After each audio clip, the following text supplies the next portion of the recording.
Yep. Yeah. Yep. Cat's in the other room. All right. What about Cat's your in the other phone? room. Everybody's got their Phone's YouTubes on, muted. your phone's on silent. All right. I heard that. Yeah, I just had to get my food. I just got back. What about the wife? No She's in wife. the other room with the cat. Okay. Well, this is the BV Roundtable. We're here to talk about Battle Pirates today, and we're live. And anyway, yeah, we got quite a few people here on the panel already. Are we full? Let me count. 1, 2, 3, 4, 5, 6, 7, 8, 9, 10. We are full. All right. Well, awesome. I did post the, if you guys are on the Battle Vortex page, that's the link right behind me, bp.battlevortex.tv. I basically, I create the event, I put the event up, so if ever you need to go look on the events tab, make sure you join the event. I just kind of learned that for some people it seems to say join, the button says join, some people it says interested.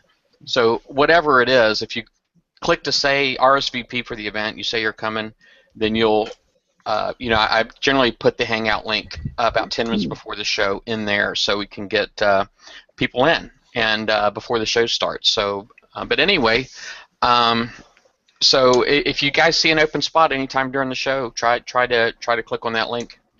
You will need a Google Plus account, and preferably we do prefer you have a headset, or we just got to be very liberal with your mute button, because I know some people have their microphones in their keyboards and then they type really loudly. So anyway, I guess today we're probably going to be talking about Abyss. I know we got that event coming up on Thursday, and we'll probably go ahead and talk a little bit about, DoomRooster said some things on the show Thursday night, and so hopefully everybody in the audience watched that show Thursday night. If not, go watch it. It's actually on the Battle Vortex YouTube page, but and you can also find the link also in the events tab on our page right here. So, but anyway, I guess we got Extreme as our newest arbiter is here with me. What's up, guys? How you doing? Yeah. Can't see it, but I got a huge smile on my face right now. I don't. Do we want to know why you're smiling so hard? You should know. You're the one who told me. Oh, okay. I know why. Okay, I was thinking, maybe it had something to do with a female, but if it has to do with Battle Pirates, then... No. I got my left hand is out of my pants. Crazy. Extreme sit puberty. All right. Boy, this show's going in a bad direction already. We're taking a detour, That didn't guys. take long. I think that this is the fastest we've ever been like that.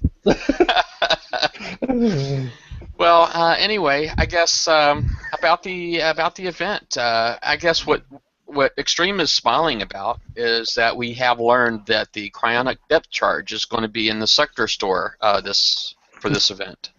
So I know he's really excited about that. I'm really excited about that too. Probably not as excited as he is. Yes. Want. Yeah. Well, I know it was last released 6 months ago during their very first Forsaken Arena tournament, and they had registration problems, and a lot of people, including myself, did not get to participate. And so I'm glad they got those registration issues worked out, but sadly, they've done very little to make up for it, until now. So it's a shame it's taken so long, but I'm glad they're finally getting around to it. But so anyway, I guess thoughts about the cryonic depth charge, or is there anything else you'd like to see in the sector store? I would like to kill me a kraken. You want to kill a kraken? Yeah, I'm gonna kill a kraken now. Oh yeah. I want to See your war power. Go ahead, Doom Man. I'm sorry. I want to see the monarchs in the raid. You want to see the monarchs in the raid? Yeah. Eventually, I would like. I think all of the prizes. I don't know why it seems like it's so hard to get the prizes to come back around. You know what I mean? It's like the Buzzard missile, the Aegis hull. I mean, I wish I would have been able to participate in that one sooner to make a difference to where I might have been able to get one, but I'm definitely upset I missed out on that. But I understand that Aegis Hull, the fields on that don't stack anyway. So I know a lot of They people are don't? upset about that. No. So basically, you get 140% defense field that all your boats sit in, and if you have two fields, they're just redundant. They don't actually stack on each other. So. Is that a bug then, Jeff, or is that meant to happen? I thought they were supposed to stack. Well, if you took like an Arbiter or any other kind of hull and you put a tactical module on it, I don't know if y'all heard that, but if y'all put a tactical module on it, that basically it doesn't double the effects. The effects don't stack. Like if you had two engine disruptor fields, it doesn't mean that the boats will be just that much slower. It just means that it's redundant. So if one dies, you still have that field in place.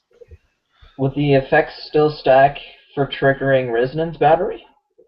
Well, and that's another thing I don't understand is apparently it doesn't trigger the resonance battery. You would think that it was. It's the only module only tactical field I've ever seen that has both a friendly field and it's the only one that has a friendly field and a hostile field. So you would think that it would trigger everybody's resonance batteries, but apparently it does not trigger any resonance batteries. I don't really understand the logic. There goes my my plan for whenever I would actually get the Aegis Hull. Yeah. Sounds like, Go ahead. I'll say it sounds like this hull is the step-bed red child of tactical fields. Yeah. I don't get it. I know there was talk about the token store too that got everybody really excited, but I got some news. Go on. All right. Tell us. The news for the token store is that I know it was mentioned specifically like 5,000 event points for a 12-hour token, and that we could have 10 total, and we'd be able to farm them. We'd be able to use them, and then get our maintain up to a level of 10 or whatever. But I don't know if how true all of that is going to happen, because I know when DoomRooster was on the show, I guess that's what he was expecting at the time. But it's actually turned out that the cost of the tokens are going to be probably quite a bit higher. And so I'm actually thinking what probably makes more sense to me, because I really had a hard time believing Kixeye was going to throw us a bone, right? Mm-hmm. I mean, I know. I don't know how many other people out here, are skeptical like that, like I am, but I think the whole point of the token store, if I'm not mistaken, is for basically those people that help other people and they end up having all these millions of points that they can't use. It's basically supposed to help them have something to use it on where they can turn it into time tokens, and I think that might have been the intent of it. And so it's not something that's going to help us build a lot of fleets like a lot of people were hoping. I know at 5,000 for 12 hours, somebody told me that for a million points, they told me how many hours that would be, and it was really, really high. And it's just like, wow. Yeah.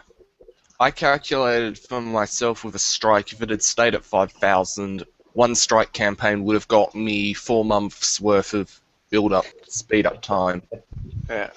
And honestly, I'm reading chat right now saying, someone's already saying Kix ripped us off again, but when you think about it, 5,000 points for 12 hours, wow, it's freaking awesome. It was a little too good to be true, and DoomRooster did specifically say it was just an example.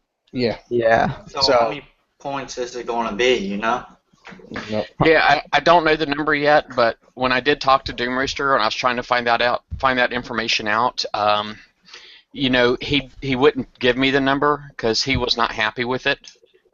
He said he was basically going to go to battle for us and see if he can get better numbers. So it sounded to me like it wasn't good. I bet it was like a million. I bet it was Doom's it sounds like about a million points. Last time DoomRooster went to battle. Wow, we got too many people talking at once. I'm going to just go down the line. I'm going to start right next to me. I'm going to let Extreme go first. I'll say, last time Doom went to battle for us, it didn't end so well in the Forsaken Arena tournament. Hopefully they've learned their lesson. They'll actually listen to him this time. So I'm going to remain optimistic. Yeah. Vlad, were you in that melee of? Yes, I was. Okay. I just assumed when DoomRooster said 5,000 that he either meant 500,000 or 5 million. There was no way that 5,000 was going to give us a half a day's build time because you get 4 million points out of an elite campaign, and like somebody said, you do the math, and that's months of free build out of one campaign, and that just can't happen. They can't do that. All right, Toxic. Were you in that melee at all? I wasn't, but well, I would have thought that that was a smart move by Kix, but if they had done it really cheaply, because it would bump the repair times up, wouldn't it? Everybody'd have all these high-end fleets, and they have to repair them after they hit people with them. And that's what that was deploy. Yeah. Well, the only thing I got to say about that is not everybody's like me. I won't. 24-hour repair times on a fleet is just not something I'm willing to participate in. I have fleets like that, but yeah, I won't try to use them for a prep or anything like that. I don't know. Some of the chatter I've heard in the community over the past few days about multiple fleets, multiple 24-hour fleets, I thought it's pretty nuts, man. $10 to hit a base is, I mean, how many people can do that? Ryan, were you in that melee about the 5,000? Well, yes, I was, but if it's like 500K, then that's more reasonable. But if it's anything higher, it's just they're going off the deep end like they always have. I Joel. was not in that melee. Oh, okay. I see you just typed in the chat here. Yeah, I typed it in. Yeah, so if you also feel that 500,000 is more reasonable. Yeah, and I think that they might even go up to 2 million, but I'm trying to remain optimistic. 500,000, that's what they should do. D-Man, what are your thoughts? If they make the points too high, it's not actually going to be worth redeeming for the tokens. If they make the point cost too high, you'd be better off just not doing the raid and spending the coins actually coining the builds. That's very true. If it takes you more than 12 hours worth of damage to get 12 hours worth of time and a token, then you're just spinning your wheels, right? You're not really getting anywhere. That's a good point. Damnation. Oh, go ahead. I'm sorry. If it takes you more than 10 hours to get a 12-hour token, I just don't see any point to it either. Yeah. Damnation. I'm thinking they'll probably come in maybe around like 1 million to 2 million. I mean, 5,000 while it would have been nice was like extremely generous in our favor. So I'm thinking probably around 1 million or 2. That almost would have like righted every wrong that Kixeye ever did, huh? It would be close. Do it. White Star. Yeah, well, I'm hoping it's going to be around about the 500k because, like somebody mentioned there, you got to remember that 12 hours is what 24 coins. So if you're spending more than 24 coins, it's not worth it. Yeah. And Black Atticus, sorry, you're last on the list here. Okay. Next time I'll start at your side. Hey. In terms of the pricing, I mean, as a low level in terms of ability to do stuff, because I just don't coin, and a medium level by the number, I would prefer to see a number somewhere in the ballpark of 100 to 500,000. Just that means I can actually get a bit done, because I'm months and months behind, and at the moment, no hope catching up. Yeah. Yeah, as far as catching up, the requirements to be caught up in this game are probably about right along the lines of about 20,000 gold a month. Yeah. Yeah. So if you're, I'll toss something in real quick. Yeah. Aside from it almost seems like we're kind of looking at this as if this was the only prize in raid. One thing you got to remember is obviously there's other prizes that people are going for as well, not just the tokens. There's the new ship, the new weapon, the Cryic depth charge just got thrown in. So, this isn't the only thing everyone's going after, so I'd actually like to see the price a lot lower than something in the millions. Anything in the millions I think is too much, honestly. I've actually had people say that they were considering foregoing any prizes and just farming the tokens to get caught up on builds, but of course that would have been, nice. 5,000 points per 12 hours or whatever. But yeah, that was a crazy number, crazy figure. I couldn't believe DoomRooster when he said that. I was like, wow. I mean, I might make a comeback. I mean, well, they did just farm the tokens the whole time, and if it's, in my opinion, as long as it's not in the millions, that still makes it a viable prize. In my opinion, you can still get a good chunk of them. Of course, that also depends on the point to damage ratio, which is a whole other topic altogether. Yeah. Did he also say it was a hull store, this raid? No. No. No, it's not a hull store. The whole store should be next month or August. Yeah, August. Yeah, the whole stores are every 4 months. It's a 6-day event, and for the whole stores. So the last one was in April. The next one will be in August, and then after that will be December. That's as long as they don't change anything. That's basically been the trend for quite a while now. But one thing I will say about DoomRooster is I do like the fact that I feel like he argues for the community. No offense against Robot when he was our CM, but when he was, I kind of felt like he was arguing for the company and not for the community. You know what I mean?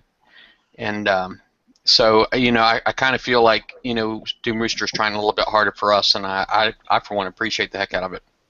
Yeah. Sure.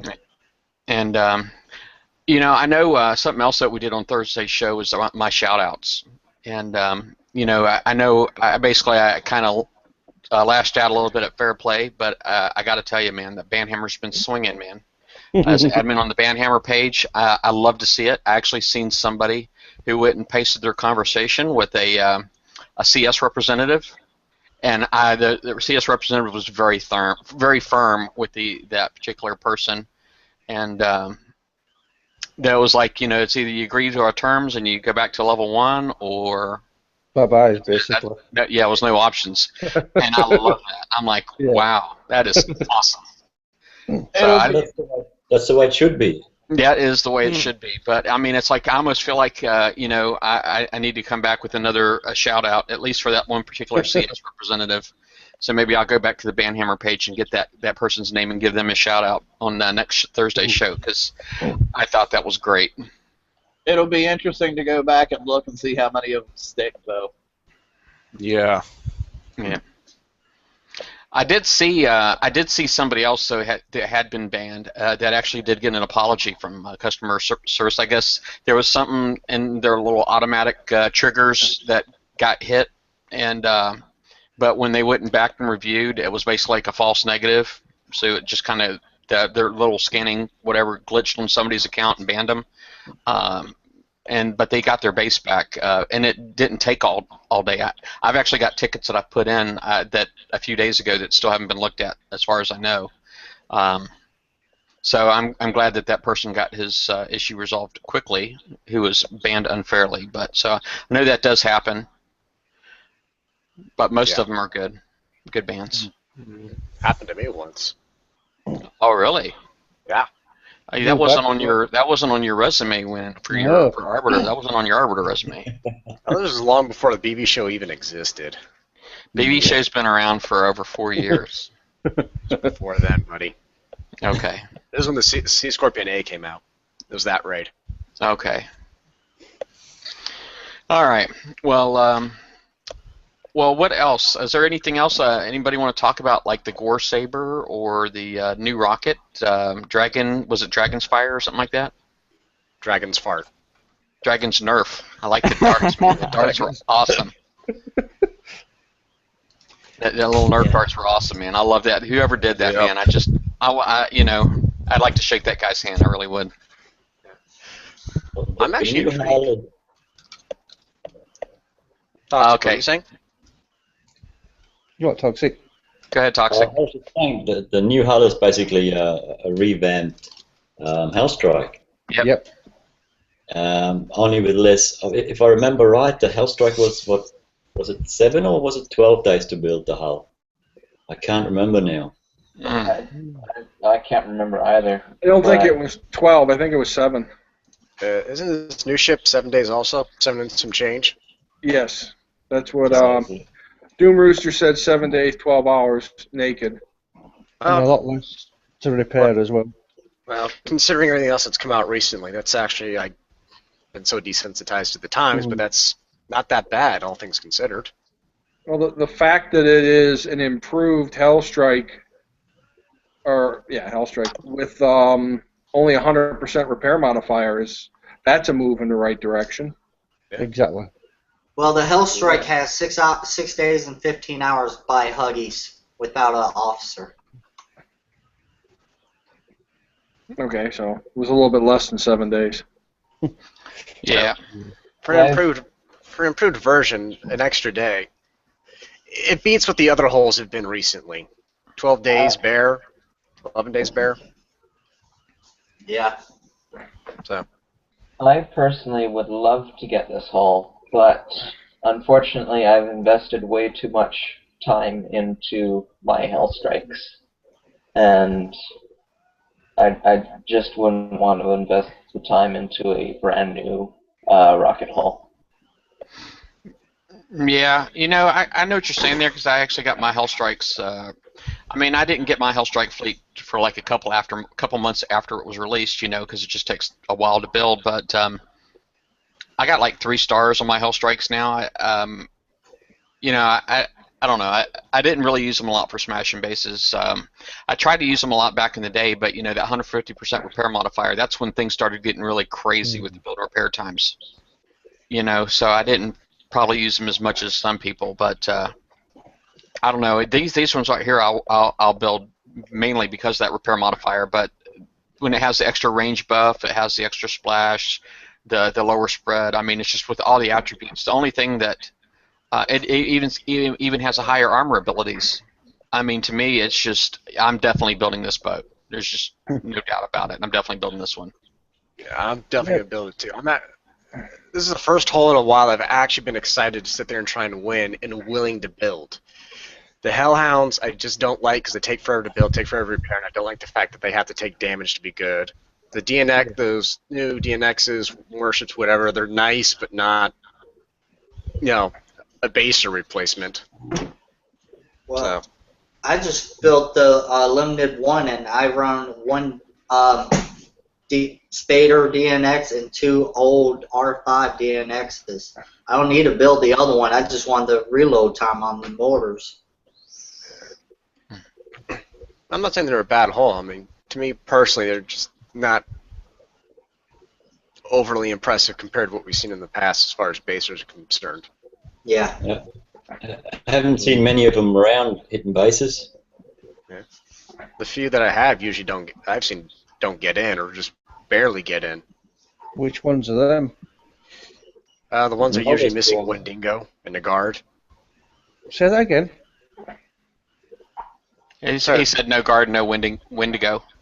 Either or. Yeah. Or just have a really bad base, then they get in. What cracks me up? This video's already got a thumbs down. Has it? People are jealous. People are jealous of you, Price. Yeah. Yeah, that's what it is. We're all talking about this new ship coming out. That it is going to be good, but you got to remember, how did you counteract the L strikes? Brand new walls? Nope. You had the Goliath then with the. Nope. Yeah, it was a disruptor cannons and mortars. Is what I used.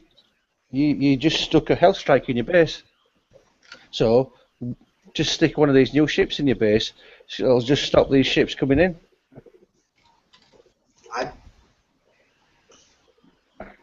I lost all motivation to build this thing. Sorry. Your shipyard's going to be packed for the next 2 months refitting something with those cryonic depth charges anyways. Yeah. That's true. Yeah. I'm definitely building refitting my B2Hs with them. I might replace like anything I got blaze throwers on with those. I think one of them new ships is good with the new rockets to be ideal in your base, especially the range. Yeah. Mm-hmm. Slap this. Oh, go ahead. I'm sorry. I was going to just slap a ship with chronic depth charges in your guard. Good luck getting in of that. Exactly. Let's see those SCXs get in now. The fleet versus fleet thrower. What's the range on that? Will the new rocket beat that? 80. 80. Yeah, on the range new the- ship it will. 85, right? Isn't it 85? Because it was like 68 and 25%. Yeah, it's Is it 85. 85? The blaze thrower is the base 80. is 80. Alright. And if you put it on an enforcer, because it gets the radioactive range bonus, it's what, like 80? 88. 88. Okay. So But you'll just still. don't get too excited about the cryonic depth charges, because you know now that they're releasing them to the masses next week in the Forsaken missions, there'll be something that totally nerfs them. Wash your mouth out with soap. You know, they kind of already did, though, really. If you think about it, the Aegis hull, that actually adds, there's never been any way until that hull came out that you could add concussive resistance to a boat. And then the Aegis hull came out, and now you can add 40% concussive resistance to anything. So they actually already did, in my eyes anyway. I think that you could use that Aegis hull to counter a cryonic depth charge. Yeah, but you have to have the hole first. Yeah. Yeah. A lot So- of people got it. No, I'm not me, but a lot of people did. I mean, there are holes out there that do have concussive defense built in. The B2Hs being one of them. I don't know. Do these Cs have them as well? They have a little bit. I think it's less than the H's, but I think it's still got a little bit. Yeah. If you built something with a tactical module slot with a subsonic captivator, it gave 30%, and then I know it wouldn't reduce the damage of the Poseidons, Piranhas, and Cryo depth charge, but if you got Siege Battery 3 onto your ship, it would reduce the damage you take from gargoyles by 40%. Okay. So aside from the Aegis, there are other holes and ways out there to sit there and reduce concussive damage. But, you know, they are few and far between. Yeah. Very limited. Now, you said a lot of people got Aegis hulls. Do we know how much participation was down in the FAT? Maybe there wasn't a lot of people that got the hulls because of the changes. I know that didn't seem to be very active, and at least not in my bracket. Was in my tournament. Unbelievable. 136. It ended up on K points in first place, and he's banned now. He had 61 kill strikes. It's the one that I showed you, Price. Yeah, I've seen some of that. I'm like, because the only way you can get, for those that don't know or didn't really pay attention to it, the only way to get kill streaks in that was to coin your repairs. Can you imagine coining 61, having a 61 kill streak? I mean, you'd have to win every battle and coin all of those repairs. Now, granted, a lot of those battles that he probably won, he may have not had any repairs. I mean, I really don't know, but yeah, that's quite the accomplishment. I'll just say that. So apparently, it was too good to be true in that one particular case. I know that this Forsaken Arena tournament was the very first Forsaken Arena tournament where I had no issues getting 100% on my kills, and then I couldn't get rewards for it. You know, I heard that there were some brackets that didn't fill up, and basically they would keep all of those empty placeholders in the top of the list.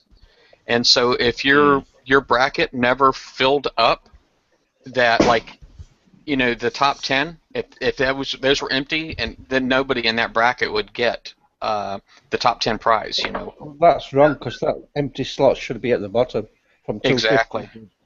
Yeah, I agree 100%. So this was an issue apparently last month as well that I had heard. I don't know. I've read some people from the community who've had that complaint, but I don't really know anybody personally that had that happen to them.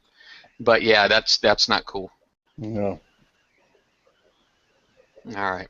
Now, I'm not sure if this happened to anyone else, but last week when we had the little mission thingy that started by itself and was supposed to go for a week. The Going Rogue. Yeah, Going Rogue last weekend. Yeah, and now we've got one that's started by itself again. Well, this one right here was only supposed to be just the weekend, so it's a time-limited campaign, and that is the clock ticker, basically saying that you've got 48 hours. Okay. Yeah. Yeah, it's only been the Going Rogue that they had the experiment of having it go for a week. The last Going Rogue was pretty useless anyways. Yeah.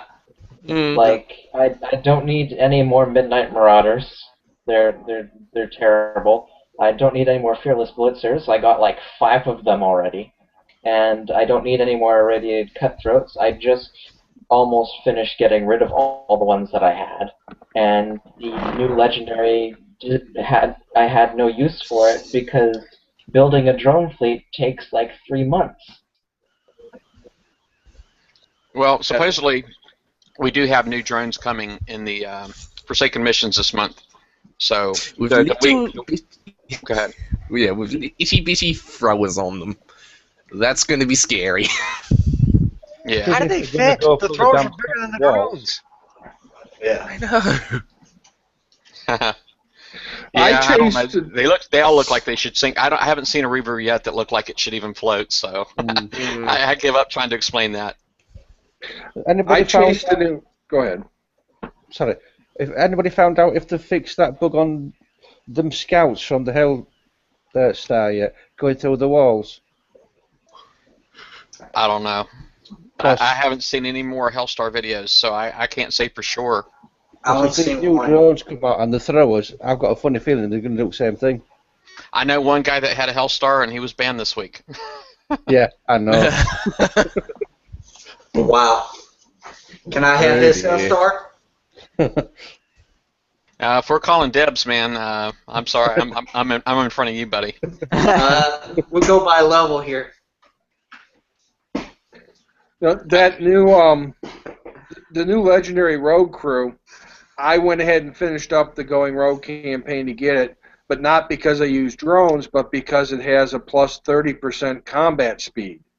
And that's about the only place you're going to find that as part of a Rogue crew, where you can get that kind of speed boost. And if you're trying to sneak into a base to sub-prep, that's a lot of extra channel you can cruise down before you surface.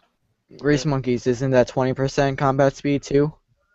Up to 20%, right? Isn't that like depending on how much damage you take? No. Yeah, it's damage dependent. I thought What's Grease Monkeys was. What about Gearheads, which doubles your combat speed for the first 20? That's only first 13 seconds, I think. 18. And that's usually what I use when I need a little extra boost, but plus 30% for the entire 40 minutes that's something you're not going to find somewhere else. Okay. The next best thing after that would be the Silent Serpents, or whatever they're called. That gives you speed and concussive damage boost. Oh, the 10%. Yeah, Silent Hunters, and then there's Sea Serpents, right? Mm-hmm. Sea Serpents is evade and turn speed. It's about time we got the Crypt Keeper back, isn't it? Oh, yes. I still have 2 Crypt Keepers. I don't think they work anymore. They give you they don't work because of the thermal, but they still do what they were supposed to do back then. No, I don't even think that they do what they were supposed to do back then, because there was a couple of events ago, a couple months ago, where I advised somebody, say, hey, if you still have these, go ahead and give it a shot. But you know what? Actually, now that you mention it, those targets, they look like they had sonar, but they actually had thermal, because I remember there was that one bug. I know Crazy Larry Jr. over here in the chat said Kickside cheats, and they do. Yeah. They've been cheating for the last 5 years. They should be banning themselves. Yeah, they cheat. They cheat out all the time. R10 Mercuries with thermal imaging. Kiss my ass. Maulers with torps. And legendary rank too. Oh yeah, that happened. Sea Scorpions with remote targeting. Yeah, I haven't seen that one. It was that was last URFs. Yeah, that was ridiculous. Well, that wasn't nearly as bad as people made it sound out to be for me personally, because they just died really easily. They had, like, no armor. They died really, really quickly. So that didn't really bother me nearly as much as Mercury's with thermal. Or didn't they also give the Sea Scorpion splash for the missiles? I don't know. Don't know. I can't remember. They break all the unidentified rated fleets. I miss the ones that they first came out with.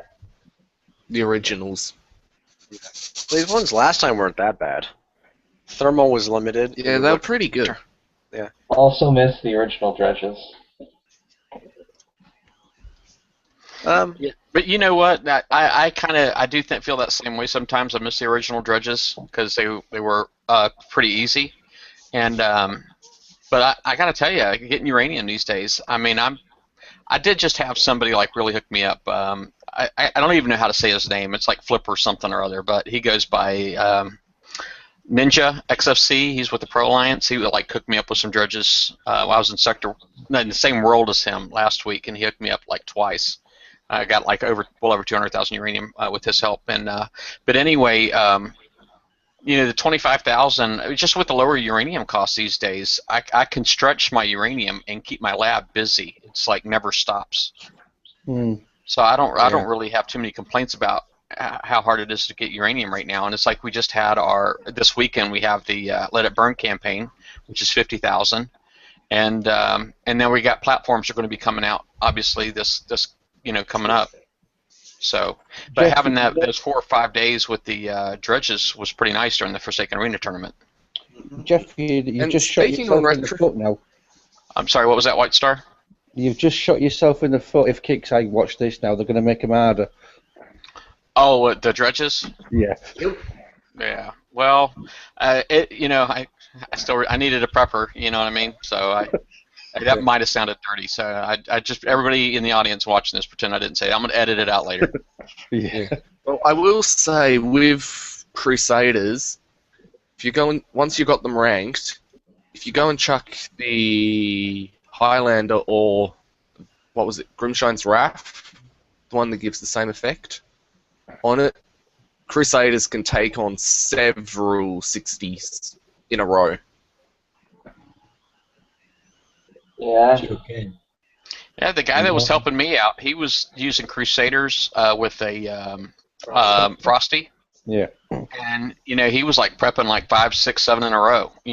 So he said, on a good day he can do 7, but he wasn't doing 7 with me. I think the most he got was 6. I say the most he got, but he prepped pretty much all but the Hulk for me. So I basically had to just go in there and kill one boat, and I had it. But I mean, that was huge, man. That was awesome. So I'm actually building that fleet right now. Yeah, it's well worth it. My problem with the dredges is trying to find a balance between building killers and something to kill the ridiculously fast scouts in them. The Frosty does it beautifully. Yeah, I utilize. Go ahead, Joel. And don't forget about the Assault Disruptor. Both ones work. Yeah, that's the DR one. The D33DR was also good. Also, sorry about that, Extreme. I utilize maybe 2 or 3 fleets. I send in my Frosty, let the ones that come at me right away die immediately, cursing my Frosty, and I'll send in either my Reapers or my Nighthawks, prep out the rest, and then just send in something I could care less about to go auto the center island. I assume you're using Assault B-Torps and not Siege Z for that? Yeah. It's the only way I could pull that one off. Yeah, because I can't even do that. Well, it's all about angles, too. When you're using the Crusaders and the dredges, now obviously I'm speaking from not practical experience, but just watching somebody else, it's all about the angles. So if you are able to position your boats in a way where the really fast scouts are coming towards you and not like running sideways in front of you, you'll kill them like in one shot. You can kill them in one volley. But if you get them where they're coming across like this, sometimes it'll take 3 or 4 volleys. It's worse when they're from 9 o'clock to 12 o'clock. As you see them, it seems like you fire 10 shots at them and you do no damage. Yeah, it does that. Especially when you go towards the island. I mean, the first 3 that come towards you, they die in 1 shot.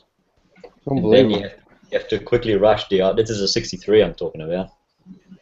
You have to quickly rush the island and kill as much of the island you can before they come around again.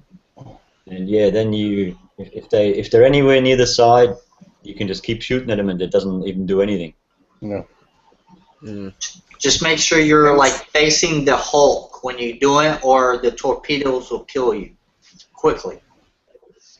I just don't understand why they have the Arbalest be like a siege cannon anyways. What do you mean? Like, they have it firing like a siege cannon instead of like an actual, like, railgun. Yeah, railgun's supposed to be super accurate. Exactly. Well, and that Crusader doesn't have that. It doesn't have that unique attribute too that is supposed to basically it makes it more accurate the longer it fires at a single target. Yeah, concentrated fire. If it works. Even if you have the 40% boost from the nuclear accelerator and the 50% boost from the Crusader itself, if you're coming in at the wrong angle with the Arbalest, you're still going to be missing every single shot you take at the target. A bullseye brigade will not help you. And that just shouldn't happen. I think it's part of why I've been, for those who are trying to find Crusader builds, I've said put an assault disruptor on it. Against the faster targets, it will help slow them down so you can land shots on it. Yeah. Or just put on a bypass chain gun too. I've seen those decimate. Mm. You don't have to worry about the... I had mine were built originally with bypass chain guns, and I'm telling you, they're not as effective as the Arbalest. The more Arbalest I put on, the better that fleet got. That's because you're dividing the damage amongst 30 salvos, and if they have any like flat damage reduction from plate armor and any percent damage reduction, it's applying that damage reduction to each shot it's taking, as opposed to the giant blast that the Arbalest has.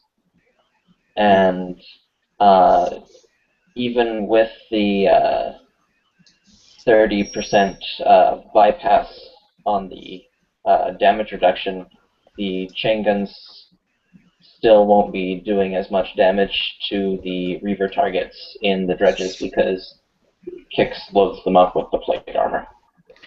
Oh, the bypass chain guns, they apply damage to one target at a time also, where the Arbalest can apply damage to multiple targets in an area. So that's another way that the Arbalest can be stronger.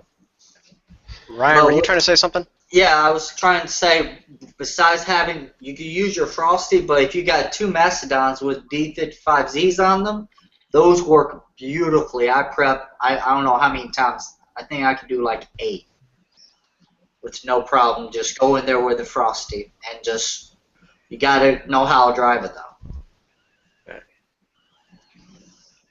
All right. Well, man, we've covered quite an array of topics already.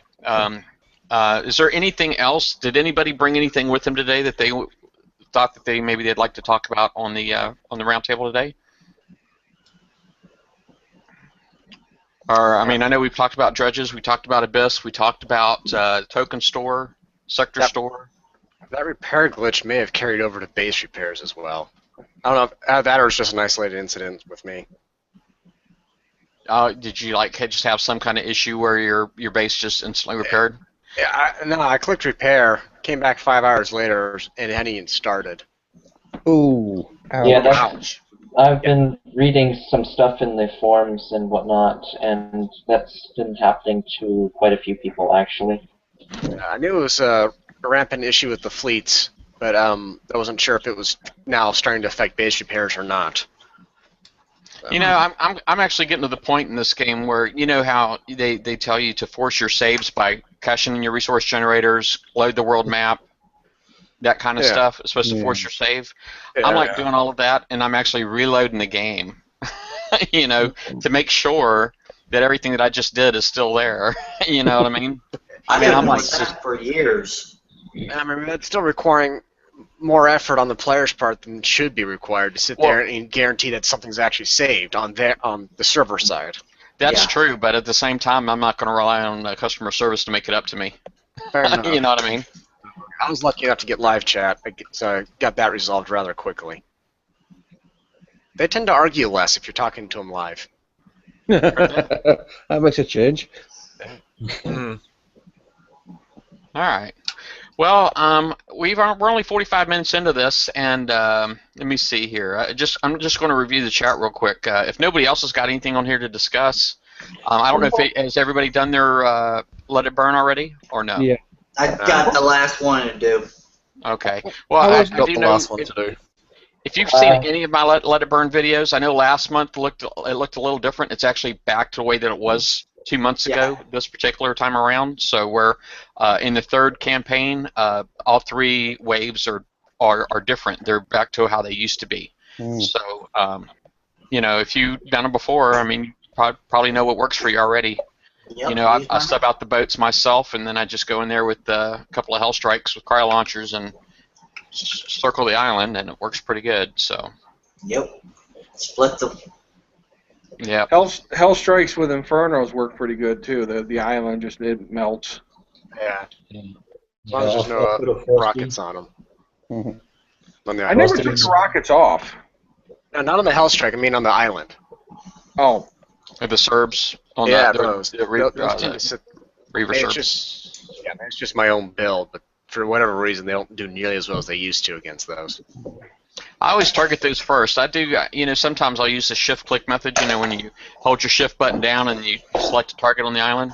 Yeah. And I actually prioritize my targets that way. And, I prioritize the Serbs first. Then I try to get, like, the meteor mortars and, the pumpkin chunkers, whatever you want to call them. Napalm. And, the Javs are usually my last priority. And then when I do start targeting those, the Javs, I always do the one that's furthest away from me first because they do have a minimum range that you can get inside and stop them from firing early. So. Really? Yeah. I didn't know that. Because what I've done is I prioritize the javelins because the javelins are the only guns that I can't outrun in the dredges. No, there is a minimum range for the napalms, the mortars, and the javelins. I go in there with my hell strikes. I recently refit them, so I took one Inferno off, but I added on 4 blaze launchers, so it increased my move speed effectively by 20%. So the hell strikes are going a lot faster, and they're able to outrun the meteor mortars and the napalms a lot better, which allows me to mitigate some of the damage. Well, cool. Nice. I've not seen it personally, but I've heard people in chat talking that you can go and prep the island itself with R10 Reapers with deluge missiles on them. Oh yeah. Yeah. But Well, you don't cap because it's not a player base, so you still have your 99% cloak efficiency. So as long as there's no thermal to track you down, you're fine. And even if there is, you should be able to stay out of the 100 range. You've got 100 range on your deluge missiles. You should be able to stay out of range. Well, it's 100 range if you're using solid fuel booster 3, but if you're using strike system, it's about what, 95 or 96? I think it's 96.2. 96. But using Reapers with the deluge in a dredge, it takes a lot of time because the building damage on the deluge missile isn't very low. that great. So I tried. I ran out of on my last dredge run. I went to go get 3 dredges, and I ran out of actual surface ships to use, and I had 3 cannons on the platform still. So I had to go in with 2 Reapers with deluge missiles, and it took like 5 minutes to kill the 3 turrets. Wow. No, I've never tried it, so I can't say. Mine not R10 yet. I know in the Let It Burn, the turrets have not as much hit points because they use the original dredges for the Let It Burn campaign, and the dredges on the map are the updated dredges, which the turrets have like 10 times as much armor on them. Now they're going to change it. Please don't. I know, Yeah, please don't. I need my Nighthawks to use this. But weren't they going to come out with a new set of dredges and Forsaken missions? Coming soon. Coming soon in about 9 years. There's a New lot ones. coming soon. I want things. them to revert to the old ones. Oh God, yes, please. My fleet will decimate it now. I think all of our fleets would. As far as the new Forsaken mission is concerned, I think Rooster said that was supposed to be in July. I miss the old Forsaken missions sometimes, where you could just go in with subs and you could kill the entire the Forsaken mission target because they were all water based. They weren't put on stilts. No, you could sink the islands, right? Yeah. Did They had like they had like 4 torpedo towers and 4 things along with a middle island that was larger, I think. And the Yeah, it was. It was about the same from the strike or the storm raid, I believe it was. Yeah, it was a very. I think those targets were around when the Sea Scorpion A was first released, and for a little bit afterward until they switched it up to what it is now. And hopefully Those were easy. I did those whole raids just using the Sea Wolves. Totally off topic, but Price, I would personally like to thank you for your shout out about the unfairness of the fair play team. Hopefully something will come out of that, and some of the people who get away with murder will be taken care of. Yeah, you know, I probably there's a lot of conspiracies in the community. But this is one particular issue that I have firsthand knowledge of. So you know, I definitely didn't mind mentioning it on the show. I mean, it definitely helps me to have firsthand knowledge and to feel like I can speak to it. And you know, there's people in the community that pretty much violate the terms of service every time they log in, and they're allowed to do so, and that's not okay, you know. And I actually had approached Fair Play about somebody who had played on a purchased account, and I provided all the evidence, and then they pretty much just straight out lied to me as far as trying to say, well, this person's been playing from the same IP address the entire length of the account, you know, as long as it's been around, and they've only ever had one IP address. And I'm like, well, the original owner, I knew who that was. I know who had it now, and this person travels for a living. You know what I mean? So there's no way in the world that they're playing on the same IP address. Exactly. You know, for 3-4 years or whatever. It's just not possible. So I'm just saying that they flat out lied to me, and protecting you know, cheaters or people who violate the terms of service. I mean, if you're going to do it for one person, you need to do it for everybody. And really, it shouldn't be in your terms of service. You know what I mean? If you're going to say it's okay to sell accounts and buy accounts and stuff like that, you know, it should be the same way for everybody. It shouldn't be, you know, some people can do it, but for the most part, we don't want people doing that. You know what I mean? Imagine how valuable my account would be, man. I freaking just about have every boat, you know. Yeah. But can you build it? No, I can't build it, but I'm just saying, if I were to sell it, I mean, somebody probably give me a pretty penny for it. And honestly, to sit there and track an account via an IP address is kind of, in my opinion, one of the most efficient ways to do it. Yeah. So I'm just saying that I know for a fact that there's people in the community that are protected, and that's not just one instance. There's actually another instance that I'm familiar with where an individual's protected too. So I know it's not isolated. So me personally, I think Kickside really needs to review the whole Fair Play team, find out who has friends in the community and are allowing them to get away with stuff that other people can't, you know, and either reprimand those guys or get rid of them. You know what I mean? Quite honestly, that's my 2 cents. You know, and if they have the attitude that they're doing us a favor by doing their freaking job, you know what I mean? I mean, come on, dude. I mean, who's helping who out here? You know, it's because of the community you guys get a paycheck. So that's all I'm saying. But anyway. Can I bring some up? Yeah. I don't know people that you just talked about, but I bet you any money, or you know, not any money, but I would strongly think that they were coiners, or big coiners at that. Yeah. Yeah, it's not fair, you know. I don't know.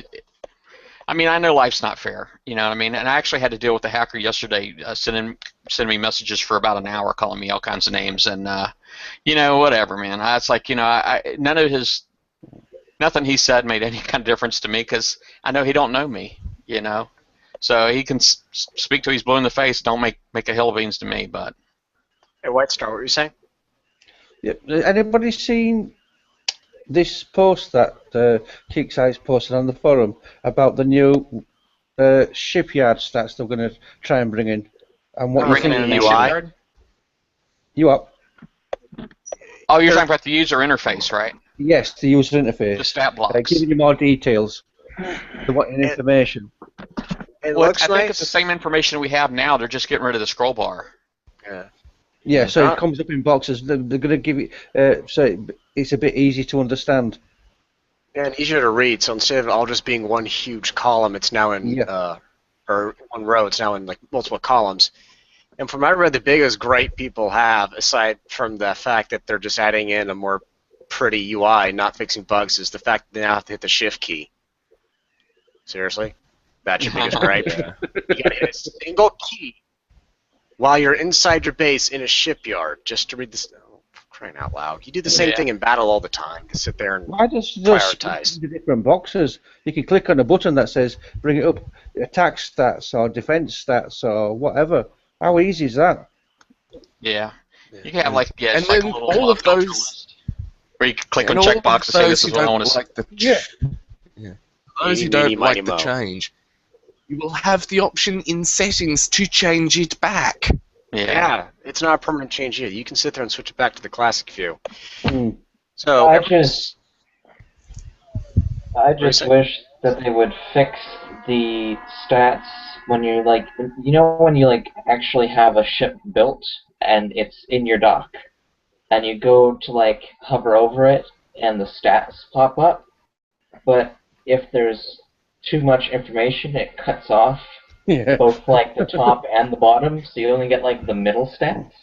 Yeah. And you can't actually see what all the stats for the ship are. I wish they would fix that.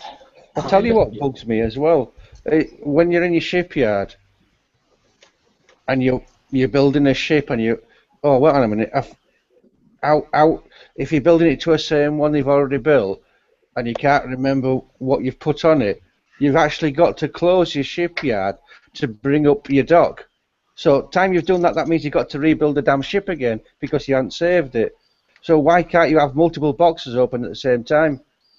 Yeah. But all that aside, I still think before Kickstarter sits there and adds in a new UI, they still need to fix what's already in the game before they add something else. Well, they'll probably add it and break everything else. Yeah, like they'll the add other it anyways, but it's just a beautify thing. It's not really needed. It's more out of convenience than necessity. Like Nash said years ago, just finish building one thing and then worry about the next. Besides having all this half kind of thing going on. They're kind of like they're following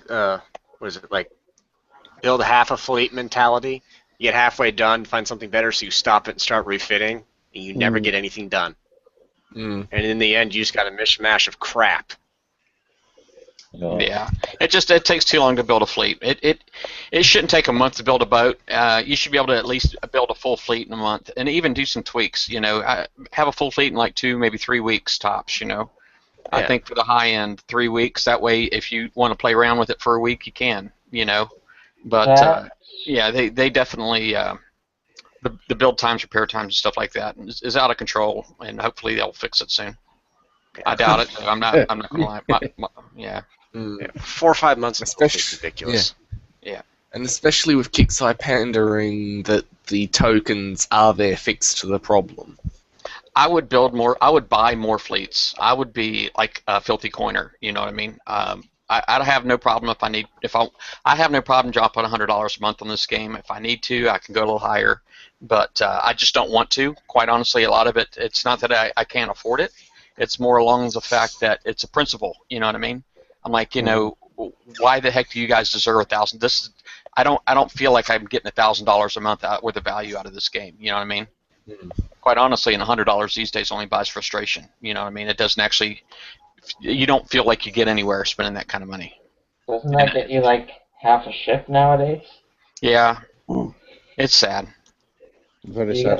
get like half a ship for that amount. No. Yeah.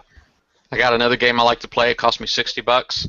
I play it. I'm up to about 75 hours on that game, and now I'm probably like the last 2 weeks, and I'm probably not even a quarter of that on Battle Pirates. So I don't know what you're complaining about, Price. $100 a month gets you 3 base hits a week. If you're lucky. yeah. 15 minutes for 168 hours. Oh. Yeah. You know, I had one of those like 15-second battles the other day. It was during the Forsaken Arena tournament, and I think somebody accidentally launched their Forsaken Arena tournament fleet, and they had somebody from their alliance just finished sniping one of our guys who had just launched their fleet. So I'm like, well, I'm going to go return the favor. So I went and parked my Nighthawks out there. I saw somebody launch a fleet, and I was like, pow, right on it. And they had like that super fast rogue crew on it, and I mean, cryo launchers and all that, dude. My subs were dead in 15 seconds, I swear. Ouch. And it was a 15-hour repair, so. Damn. It was You won't ouch. do that again. Yeah, I'm not going to do that. You know, there's a reason why I don't play that way, and that's one. Yeah. It just reinforces that. That's why I don't play that way. There was a point Monday afternoon where I had 48 hours of repairs waiting in my dock. I currently have like 105 hours of repair in my dock. Well, the way I play these days, I've got probably about 3, maybe 4 hours worth of repairs in my dock because I don't hardly play. But you know, the last couple sectors I've been in has had sector snipers in it, so I'm like, it doesn't make me feel like I want to log in, knowing that as soon as I launch a boat, that it's probably going to get sunk by zombie subs. Yeah. Every raid, for me, it's do the raid, spend the next month preparing everything. Do the raid, spend the next month preparing everything. Yeah. Well, all right, guys. We have hit the hour mark, and yeah, we've talked about all kinds of stuff, man. It was actually, I think, a really good show. I mean, it was. I'm pretty happy with that. That we were able to keep it moving. You know, there's not a lot of pressure or anything like that. So, I do appreciate everybody on the panel for showing up for the hangout, for the roundtable, and also appreciate all of the viewers that are currently watching and that are in the chat. You know, thanks for using the chat over there and giving us more stuff to talk about. And got quite a few watchers right now, so I'm pretty happy about that. Yeah. So anyway, I guess for more of these, like I said, if you bp.battlevortex.tv, that's our group page on Facebook, and that's basically where we put all of our events for these shows. So make sure you go there, you sign up, and then just keep an eye out for the events. And when we have stuff like this, like I said, I put the Hangout link in there about 10 minutes in advance. So if you have any kind of technical issues, feel free to send me a private message if you need to, and I can get you in earlier, and we can work on your technical issues if that means we'll get to see some new faces, and we definitely like seeing new faces. So, but anyway, everybody have a good evening, and yeah, see y'all. See you. Online. Take care, Everybody. Bye, everybody. Bye-bye. Take care. Yes.